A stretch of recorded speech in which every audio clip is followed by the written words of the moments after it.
Viti 1923. Shqipëria është vetëm 11 vjeç.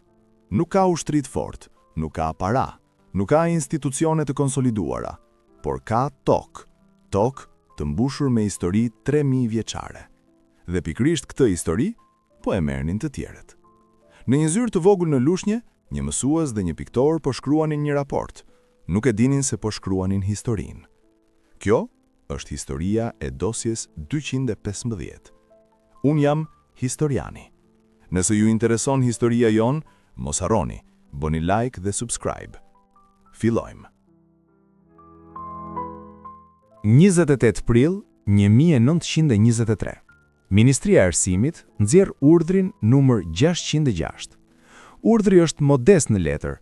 U kërkon mësuesve në përrethe të dokumentojnë historinë vendore. Gojdhëna, monumente, gjërat vjetra. Asim Përmeti nuk ishte arkeolog. Ishte mësues në shkollë fillore, në Divjak. Vasil Arseni nuk ishte historian.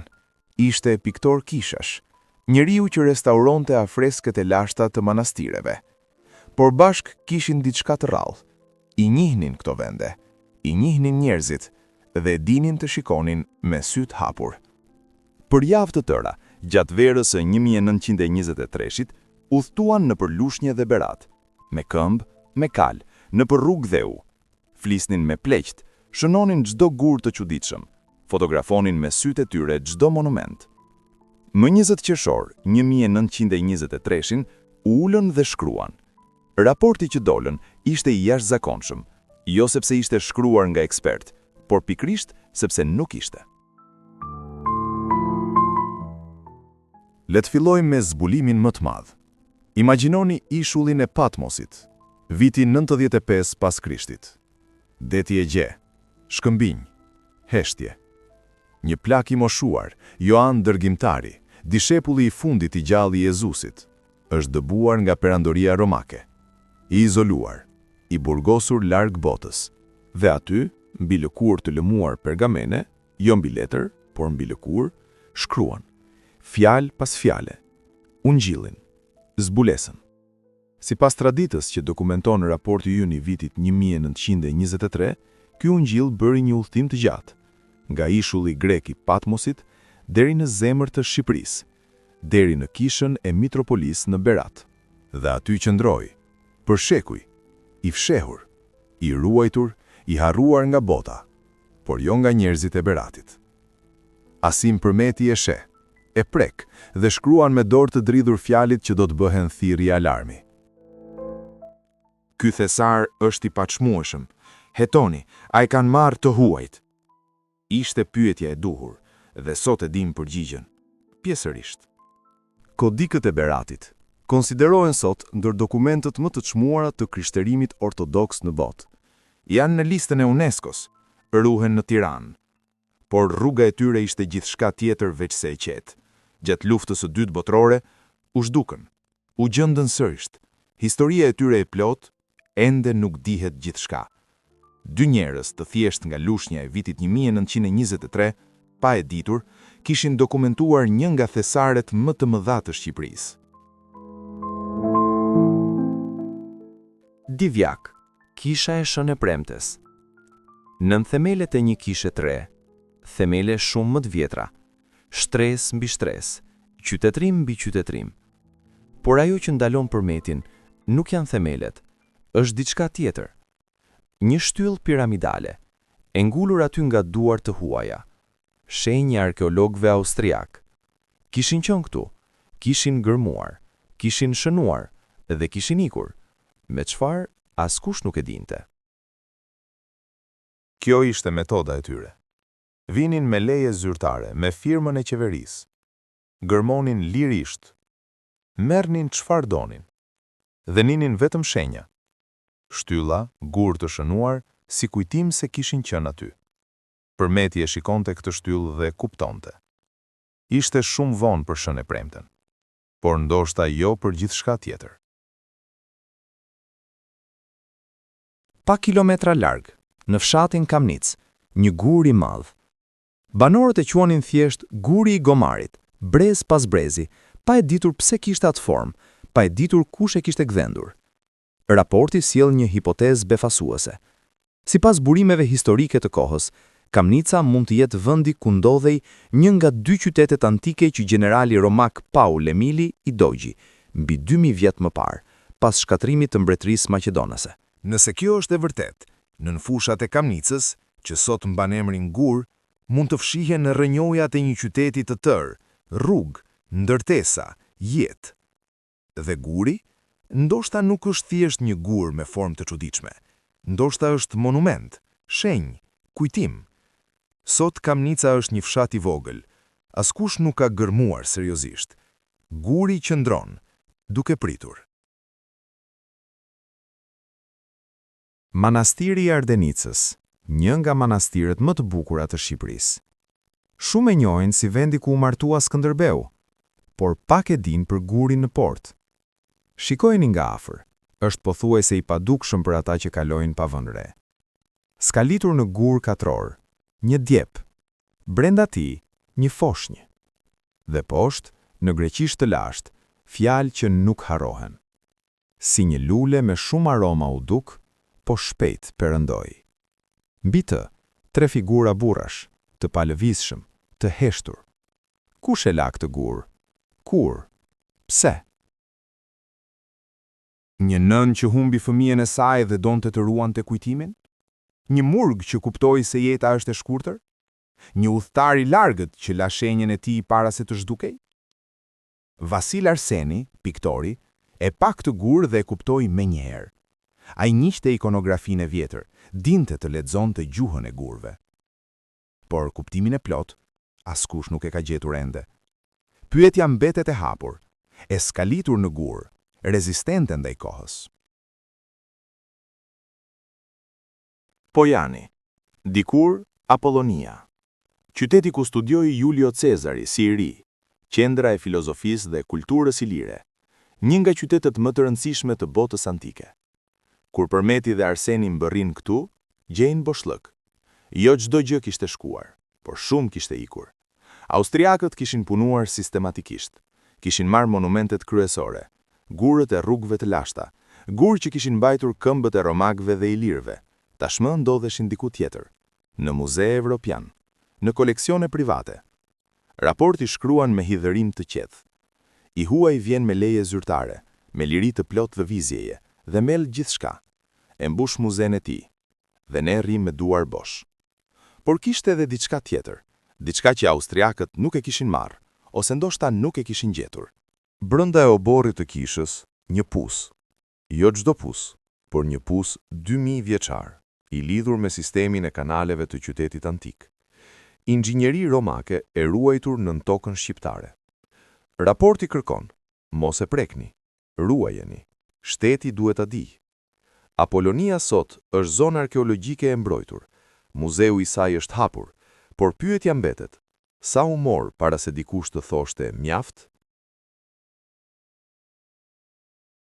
Ky është kapitulli më i diskutueshëm i raportit, dhe ndoshta ai më interesanti. Afër bubullimës, në një pyll pranë Shën Theodorit, Asim Përmeti thot se gjeti monumente të skalitura, dhe i identifikoi si Homerin dhe Afërditën. Homerin, poetin e Iliadës dhe Odises, në Shqipëri.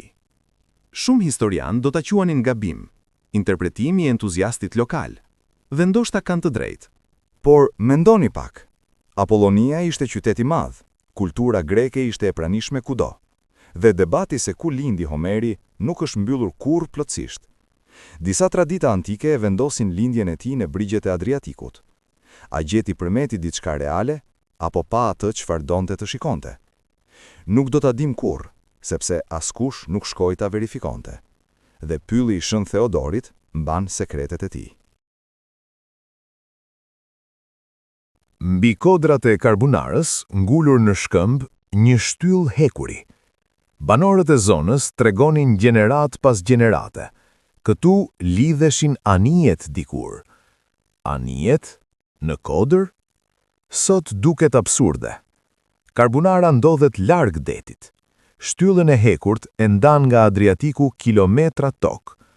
Por gjeologjia tregon diçka tjetër. Fusha e Myzeqes, e gjithë ajo tokë e shesht midis lushnjes dhe detit, Ishte lagun deri në mesjet. Deti shkonte shumë më larg. Anijet lundronin aty ku sot rriten misri dhe gruri. Nëse gojdhëna është e vërtet, kjo shtyllë nuk është mit. Është dëshmi e një bote tjetër. Bota ku deti dhe malet takonin njëri tjetrin. Dhe shteti shqiptar i vitit 1923 ishte i varfër, i vogël, i rrethuar nga probleme, nuk kishte kohë për shtyllat e hekurta në kodra. A ndodhet ajo shtyllë ende aty? Nëse e dini, komentoni në video. Jo të gjithë thesaret janë gur dhe monumente. Disa janë objekte, të mbajtura me dorë, të ruajtura me dashuri, të trashëguara brez pas brezi. Familja Vokopola në Lushnje. Brez pas brezi, ruanin diçka të çmueshme. Shkopin dhe trastën e Shën Kozmajt, shenjtorit apostolik që solli krishtërimin në këto treva. Jo në muze, jo pas xhamit, në shtëpi, midis njerëzve. Dhe në manastirin e Shën Kozmajt, pran lumit Seman, kokën e Shën Gjergjit, të punuar në argjën të pastër nga Alipash Tepelena vet. Tirani i frikshëm, që kishte vrarë dhe gënjur, kishte bërë edhe këtë dhuratë të çuditshme. Raporti kërkon, këto duhet të shkojnë në muze, duhet të ruhen nga shteti. Por njerëzit që i ruanin, a donin t'i jepnin? Kur sendi i shenjtë është në shtëpinë tënde, është i juaj. Kur shkon në muze, bëhet i të gjithëve, por edhe i askujt. Ky tension midis ruajtjes private dhe publike vazhdon edhe sot. A keni informacion ku gjenden sot këto thesare? Nëse po, komentoni në video. Çaushkaja ishte fshatar i thjesht. Një ditë, rreth malit në Kallmet, në një grop gjen një kazan, i mbushur me sende të çmuara. Raporti thot, ndodhet ende në shtëpinë e tij. Shteti duhet ta marrë. Pas kësaj, heshtje totale. Asnjë dokumentacion tjetër, asnjë regjistrim. Kazani i Kallmetit u zhduk nga historia zyrtare. Ku shkoi? A e mori shteti? A e fsheu Çaushkaja? A e mori dikush tjetër? Kjo është pyetja që nuk ka përgjigje. Dhe ndoshta, kur nuk do të ketë. Nëse ndonjë prej ndjekësve është nga Kallmeti, mund të na shkruaj atë që di për familjen Kaja. Dhe së fundi, 3 gratë.